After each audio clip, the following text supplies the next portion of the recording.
Je suis médecin de santé publique, spécialisé aussi en vaccinologie. Je travaille présentement au niveau donc, de la division de l'immunisation, à la direction de la prévention, au ministère de la Santé. Voilà.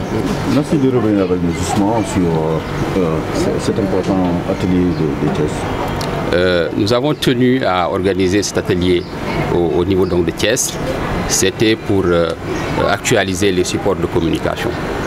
Vous savez que la communication est au début, pendant et à la fin de toute activité, surtout en matière donc, de vaccination. Et pour dire cela, Covid nous a appris beaucoup de choses pour qu'on puisse communiquer davantage avec les populations. C'est dans ce sens-là que nous avons tenu à actualiser nos supports de communication sur le PEV, que ce soit les supports imprimés, que ce soit les supports audiovisuels ou bien les supports digitaux, pour véritablement prendre en compte le contexte actuel et mieux communiquer avec les populations. Et qu'en est-il du PEV? Est-ce qu'on peut entendre selon vos propos qu'il y a des contre-performances? Vous savez, le programme élargi de vaccination, c'est un programme qui nous a valu beaucoup de succès. Et c'est depuis sa mise en place en 1979, le programme a eu à faire beaucoup de progrès. Et avec l'avènement de la Covid, c'est un programme qui a connu aussi des soubresauts de la vaccination Covid, mais qui n'est pas tombé à genoux. C'est un programme qui est resté résilient par rapport à la Covid.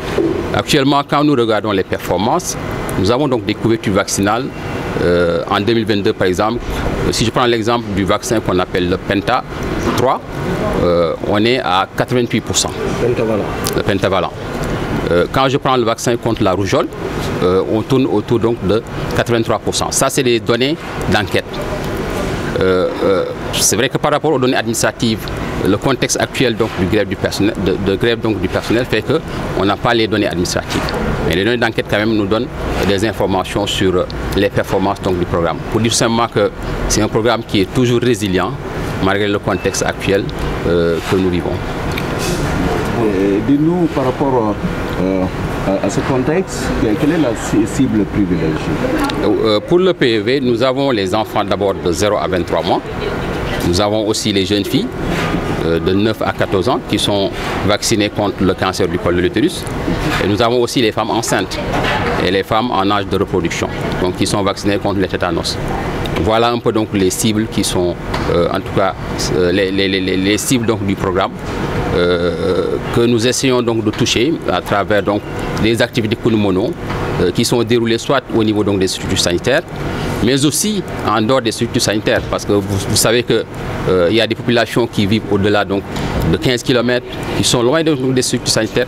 Donc c'est important, au-delà donc des activités qui sont menées dans les structures, de pouvoir développer des stratégies pour pouvoir rapprocher davantage les services de vaccination aux populations. Qu'est-ce que vous visez à travers ces nouveaux supports? Nous visons pour ces nouveaux supports, nous voulons véritablement renforcer la confiance des populations. Le PEV, c'est un programme qui est connu par les femmes, qui est connu par les gardiennes d'enfants. Mais c'est important toujours de prendre en compte le contexte, parce que les choses évoluent. Avec la Covid, il y a eu beaucoup d'informations qui ont circulé, de fausses informations, il y a eu des rumeurs. Donc c'est important de pouvoir actualiser les supports et d'adapter donc cette communication par rapport au contexte actuel.